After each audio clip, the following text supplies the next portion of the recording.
everybody. Welcome back to Pagan's Witchy Corner. My name is Pagan, and today I'm joined by a very awesome guest, and that is Ben Stimpson. I hope I pronounced your last name correctly. You did, And yes. yay! Ben is the author of Ancestral Whispers, a guide to building ancestral veneration practices. The book is currently not out yet, but it is available for pre-order. The book does come out on September 8th, 2023. So, Ben, welcome to the show. Thank you so much. I've been looking forward to coming on. Thank you. I'm so glad you're here. The book was awesome. It was so had so much information packed into such I when I read it I was like there's only like 272 pages and there's so much information and I'm only like in chapter 5. What? I was shocked when I got the physical copy. I was like, "Look at this little puny little thing," but no, it definitely packs a punch, and yeah, it's a weird sort of timey wimey, bigger on the inside than it is on the outside kind of thing. I love the Doctor Who reference. Yes, absolutely. We are Whovians around these parts. So I absolutely loved how much history you brought into the book. There was so much history that I didn't realize that. I mean, I knew of some of the historical practices with ancestor veneration and all of that, but Mhm. there was so much that you brought into it. Where did you begin the research? Because like it was so Of vast and so course. big. No, of course. Well, in truth, this book really is a culmination of one of my major interests. I've been studying religion and spirituality since I was a teenager, and and I actually did a lot of university credits in different religious traditions. I am currently completing my BA that I started over a decade ago, with a focus in religious studies and medieval studies. So Hmm. I have a large background in that. But particularly, I found when I knew what to look for, that made it easier for me to then look and start to bring in a lot of the examples. And it was important for me to give a lot of examples in this because the target audience of this book comes from a cultural space of not knowing what to do. And so giving really concrete examples to break down and exemplify the points I was making was very important. But I also know a lot of people. I'm really connected with people from a lot of diverse backgrounds. And so I had a lot of intimate and personal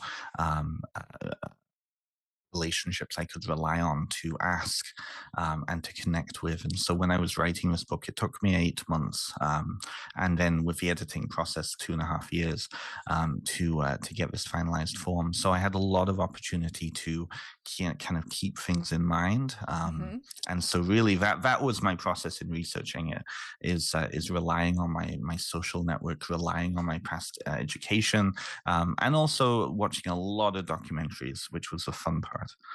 I bet that was really fun. And it really does pack a punch and it does kind of span, I would say, almost a full global interest of everything because there wasn't a whole lot that you missed, I would say, in terms of the global community in some Thank way. you. I really It appreciate that. Thank you. You're very welcome. It bridged such a large gap, which was really nice, and kind of seeing all those different tidbits throughout the book made it very easy to kind of look at it from different perspectives, which was really awesome. So, in terms of your ancestral practices, where would you say that yours, I guess you could say, where did they begin for you? Of course. So I heavily started working with ancestors in a spiritual context. Only about 5 or 6, 7 years ago, I started to work with a Lukumi Ile.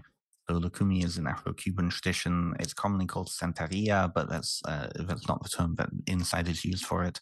And I met a priest of that tradition who, ironically, I had met 20 years before when I was a kid at a sci-fi convention. He was working at a sci-fi convention, and I remember vividly meeting him, but I didn't know who he was or whatever. So when I caught up with him again, he was initiated into that tradition. And ancestor work in many African traditions is foundational. It is one of the cornerstones and foundations that most of the other traditions within those religions are built off of. And so I heavily started working with my ancestors.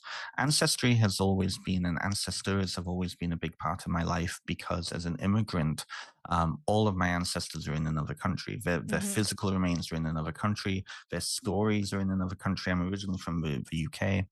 And so living and growing up in Canada, there was no context of our family in this place. Our context was in another place.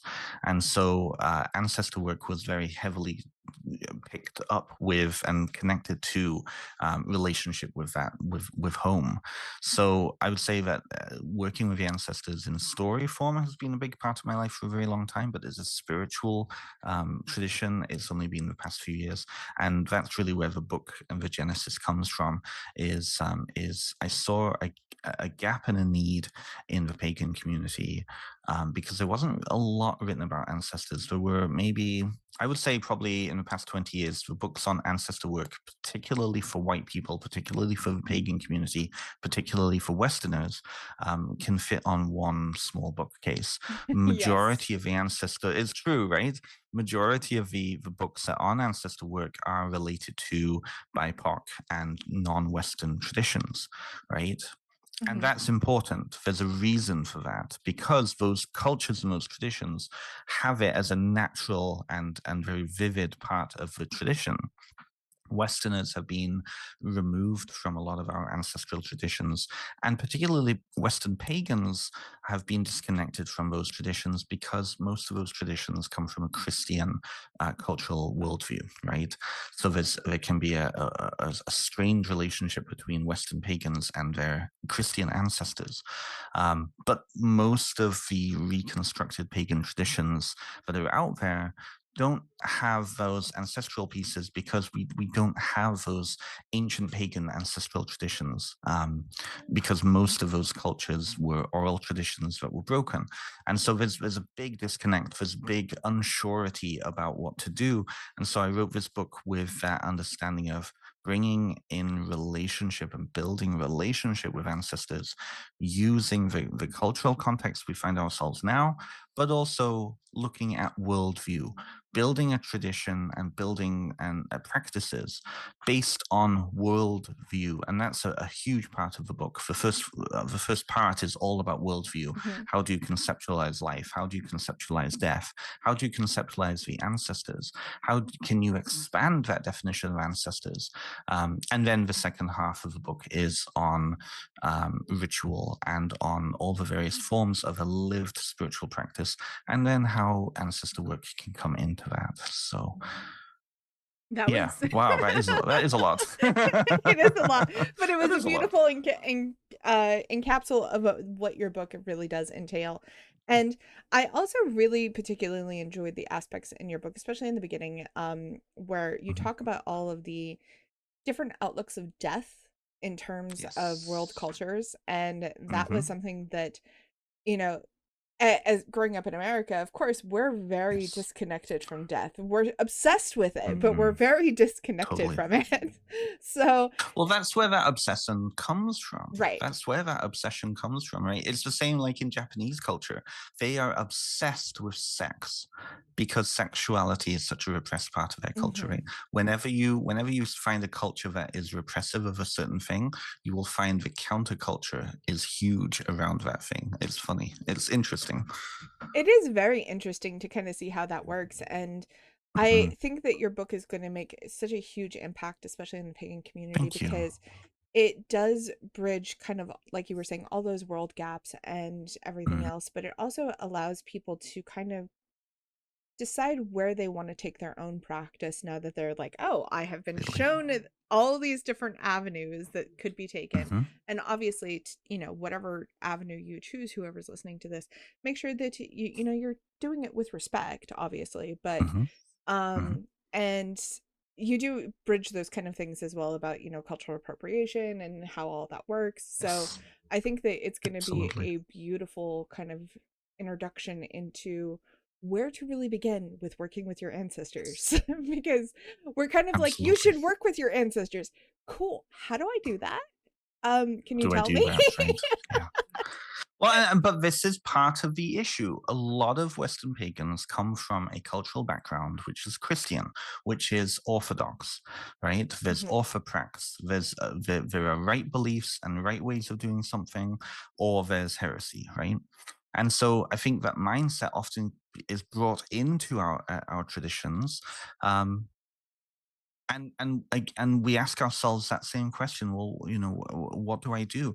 All of the books that are on like Witchcraft 101, they all give you something to do, which is fine for when you're starting out, but eventually you have to get to a place where you have to own your own tradition and own your own practices, and that practices and those traditions have to come naturally and organically from how you're viewing the world, which is, I think, again, that really important piece that often gets missing. We focus so much on the doing in Western paganism, we don't necessarily think about all of the beliefs behind it. Mhm.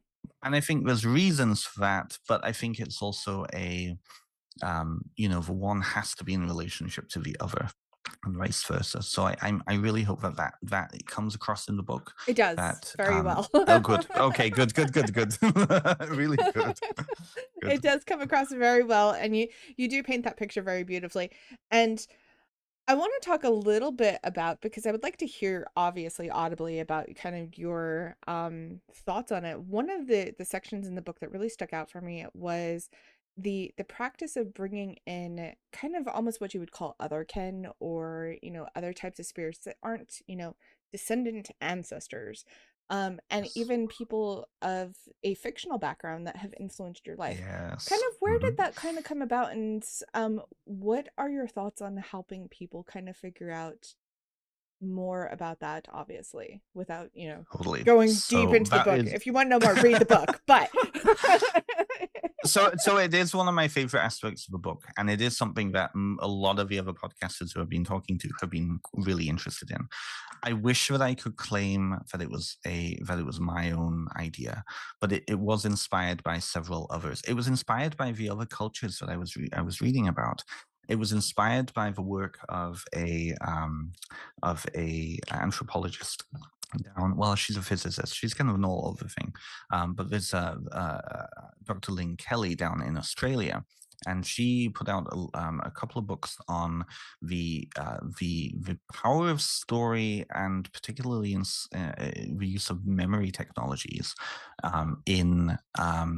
in various oral cultures around the world, in order to maintain vast amounts of information within an oral context. So these are cultures that don't write anything down. They don't have a written language. And what's been proven is that in a lot of these cultures, huge amounts of information is encoded into things like the landscape, is encoded through ritual and spiritual practices, um, uh, as memory triggers for maintaining these memory systems.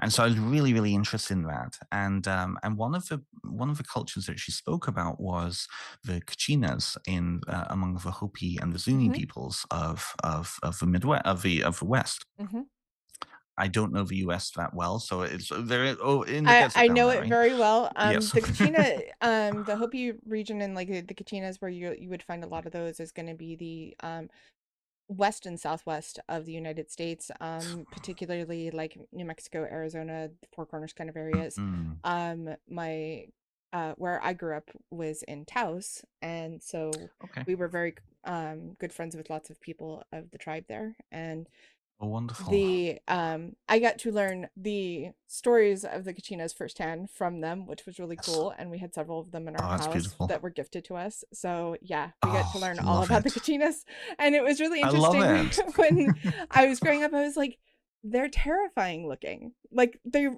little Kachina dolls are actually very terrifying looking, but they have this presence and this spiritualism about them that you have to learn about to make them less terrifying.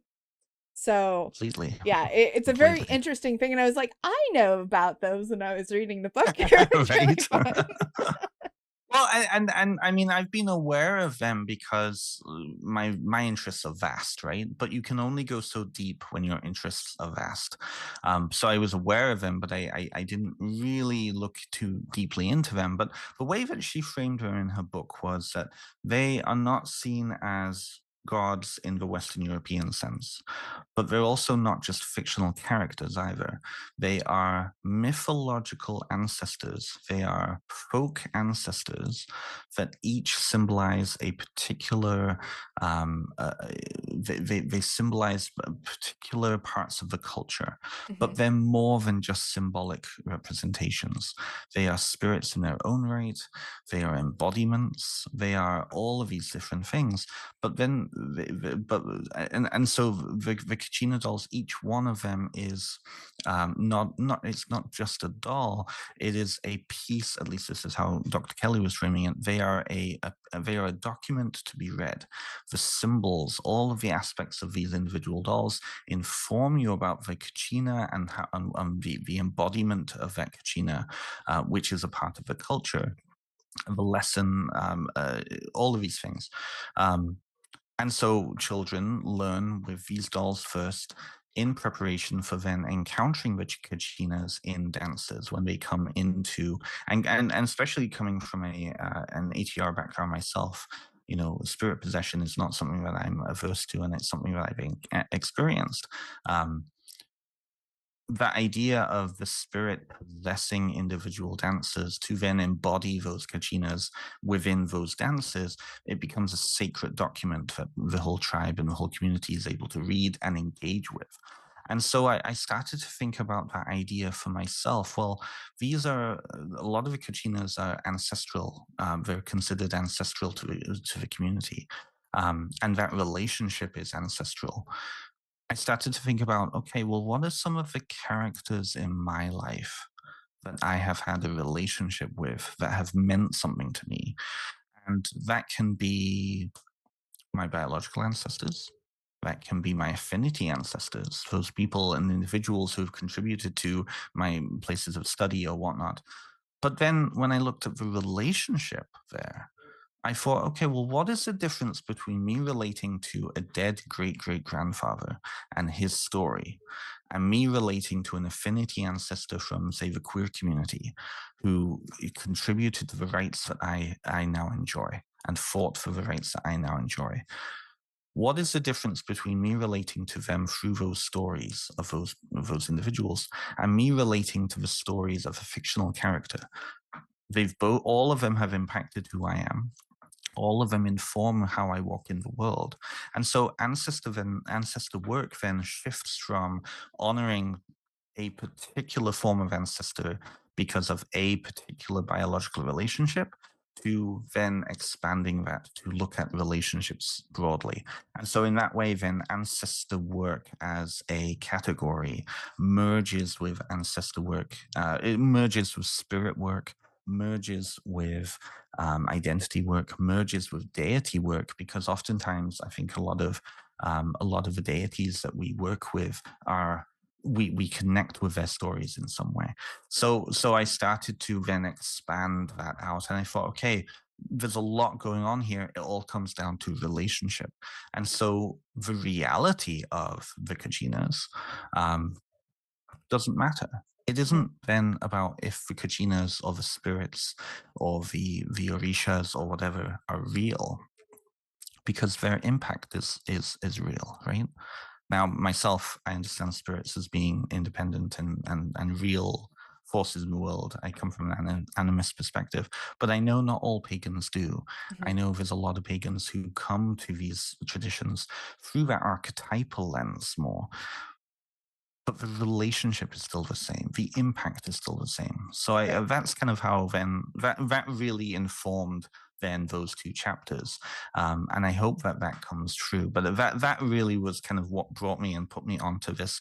And then when I started to see how other cultures around the world related to the stories of their spirits, it seemed to be in a very similar way.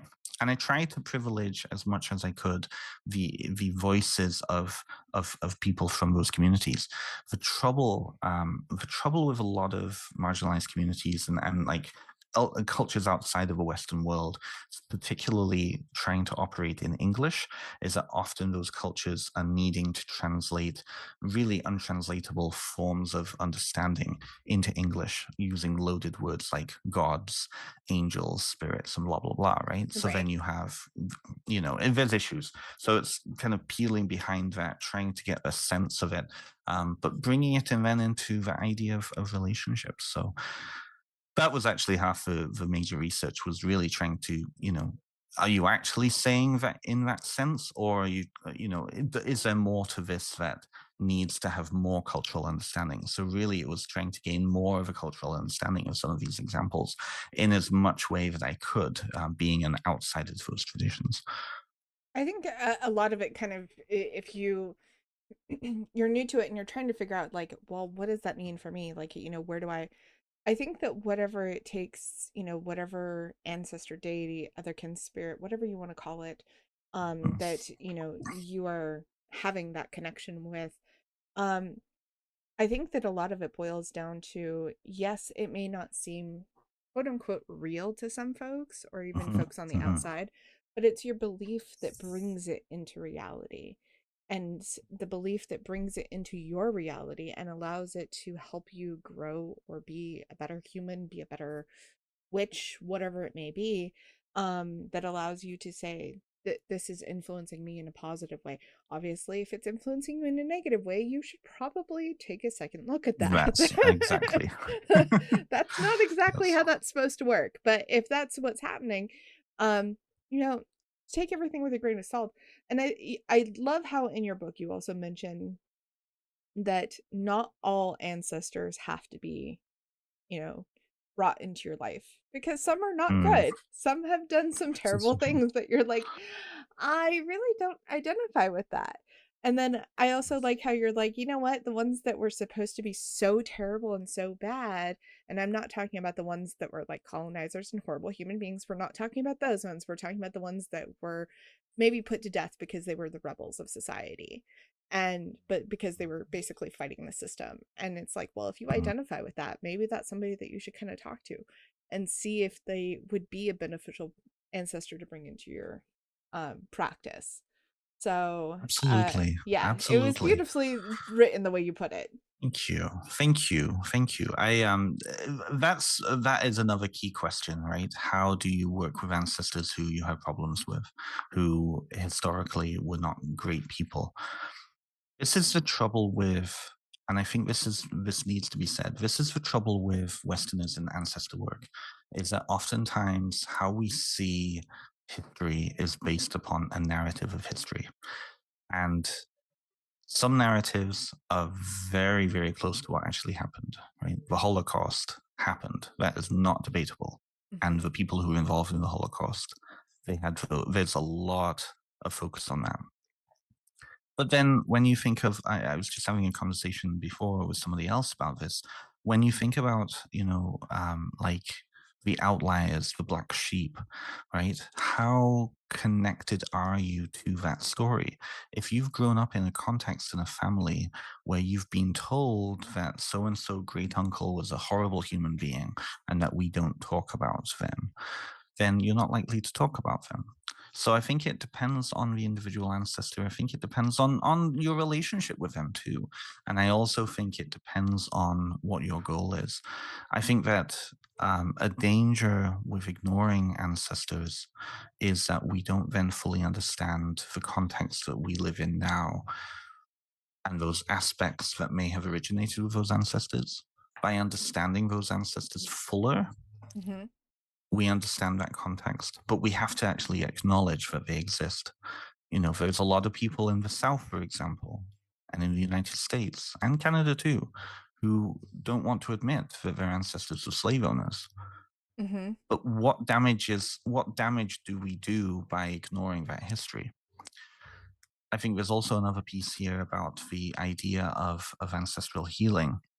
And Dr. Daniel Four talks a lot about this in his book about ancestral healing, which is fantastic.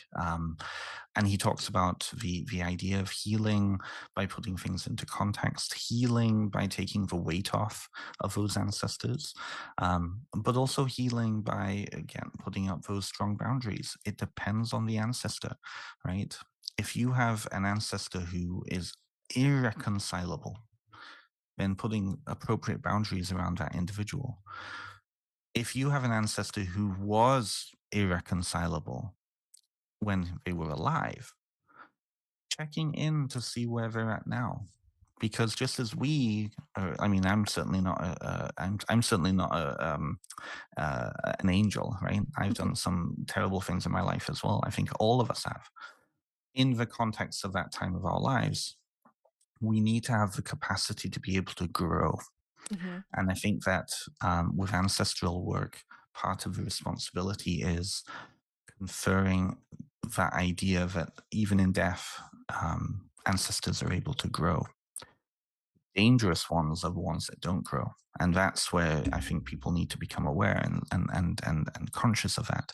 The ones that never moved past where they were in their life, that continue to view the world in a static form, are the dangerous ones. In many traditions, many societies, ghosts that become monstrous and individuals who become transformed into monsters are often the ones that can't move past the pain, the hurt, Mhm. or the ego that they were stuck in.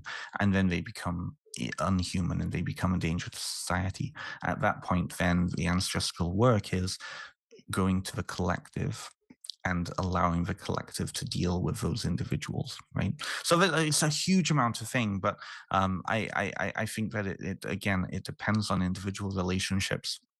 Sometimes, as and don't misquote me on this, but sometimes individuals who held slaves 300 years ago were not bad people, but they were engaging in a cultural institution that was inherently bad, right? Mhm. And we need to then understand that we don't condone their engaging with that cultural institution, but the responsibility piece is then to make sure that that cultural institution of slavery does not show up in our world now. We also root out all of the evils of that institution as they show up now, such as understanding that the modern industrial complex around imprisonment is a modern form of that same mindset, right? Yes. So, Yeah. So I think I want to double check just to make sure that I'm understanding. And I think what you're trying to say here is that a part of the ancestral work, especially with those problematic, ancestors, and part of their healing is almost holding them to accountability for yes, their exactly. actions and making sure that they understand, hey, this was not a wise decision or a good behavior. You shouldn't have done this. This is not acceptable in human Hmm. evolution. We don't do this anymore. Hmm. So that's basically kind of what you're saying, just to confirm with my own brain to make Very sure much that's so. correct. Yes, Okay. you hold them to accountability, but you also, part of that accountability is understanding what part you're holding on to now. So you've grown up, you exist in in a cultural context existing now that is linked to all of the other cultural contexts that go into the past. And so understanding how the context that those particular ancestors were part of and perpetuated, understanding what parts of those still exist for your cultural context now and changing them. So then it's not just I'm going to scapegoat you as a bad person and just wipe my hands clean because you were the bad one, you're the bad slaveholder in that case, right? Mhm. Understanding that you're descended from that person and making them positive, as positive as you can, intentional changes to the legacy going forward. But that being said, in 200 years' time, your ancestors may look back on, our descendants, I should say, may look back on our time now as being deeply flawed. We're all horrible people. It depends on that narrative, right? Right. So there's a lot of moving parts here. There's a lot of moving parts here. But I guess to summarize it, I would say it's about that relationship. And a very key piece here is that you don't have to have relationship with anybody. You don't have to. No, you don't. You You can say, don't. no, I'm not part of that. Yep. Exactly. And I Right. think also part of for me when it comes to ancestral work is also understanding the history behind Yes. everything and the behaviors Mhm. and all of that. And obviously you talk about this in your book as well, that understanding the history of where we come from is just as important as understanding where we are now. And Totally. I think that especially here in America, we're trying very well. I'm not trying, but there are individuals in my country who are very much trying to say that part of history doesn't exist. We don't talk about that part of history.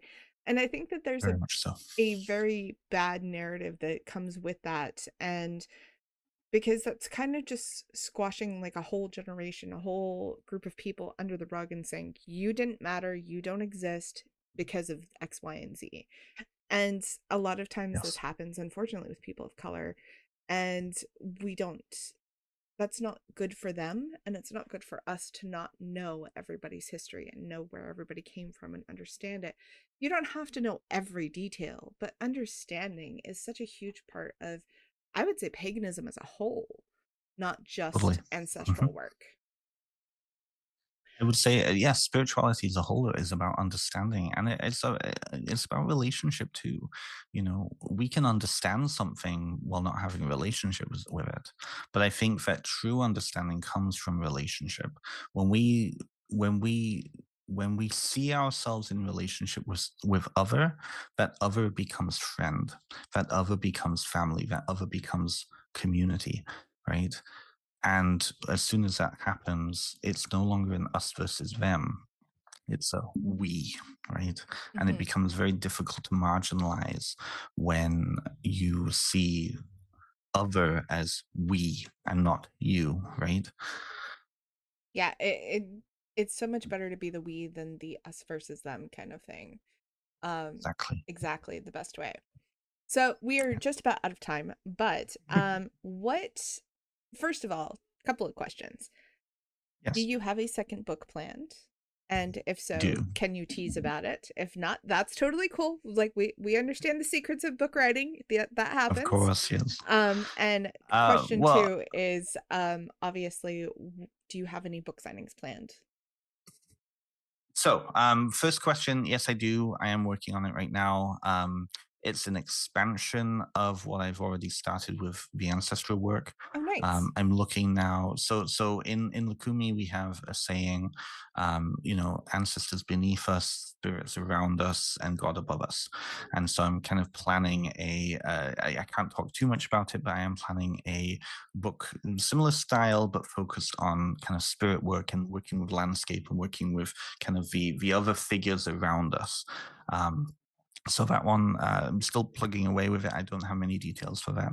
The second one is for book signings. So I unfortunately don't have access to moving to coming down to the states very much. That's fair. But what I'm yes, um, I come from a country that fits within California. Like that's how massive the states are, right? So, but if anybody's listening to this up in Ontario, Canada, I'm going to be having my official book launch on September 30th at Wordsworth Books in Kitchener, in Waterloo, Ontario. And I also will be having a release on September 8th on my Facebook page, on my socials. So people are welcome to come and hang out there with me. For book signings, what I'm planning on doing, I just have to figure out how. Other authors have done it, and I don't know how yet. But if people are interested in a book plate, which is the sticker that people can put into the front cover, I'm going to try and get those available through my website or through Llewellyn, and sign those. So then people will have signed something that they can put into the book. So I just have to figure out how to do that. That'll be super cool. Now, where can you said obviously you have a Facebook page. Where else on social media can people connect with you? Of course. So, benstimpson.com is my main website that has all my social links on it. And do please go and like some of my social links if you enjoyed listening to this. It really does give a good confidence boost for authors when you do that. It really does, doesn't it? I know you know this with Instagram. I'm also on Instagram. I'm also on Goodreads. I do a podcast myself as well. So that's on YouTube. I have a lot of content on YouTube as well. And most of them are at Ben Stimpson Author. So most of those are the same, but you can just go to my website and find all of those. Perfect. And all those links, including the book link and social links and everything, will all be listed in the show description. Ben, this was wonderful. It was such a great I really enjoyed conversation, this. Thank and you. we will have to do it again very, very soon, even if it's just I'm always talking open. more about ancestral work. And I would also love to talk to you about death work and see your thoughts on that as well. So Of course, we might have to definitely. come back and do that. That'll be a good time. But everybody who's been Okay. listening, thank you so much for joining us. Take care of yourselves, be kind to each other, and stay safe. We'll talk to you very soon. Bye bye, everyone.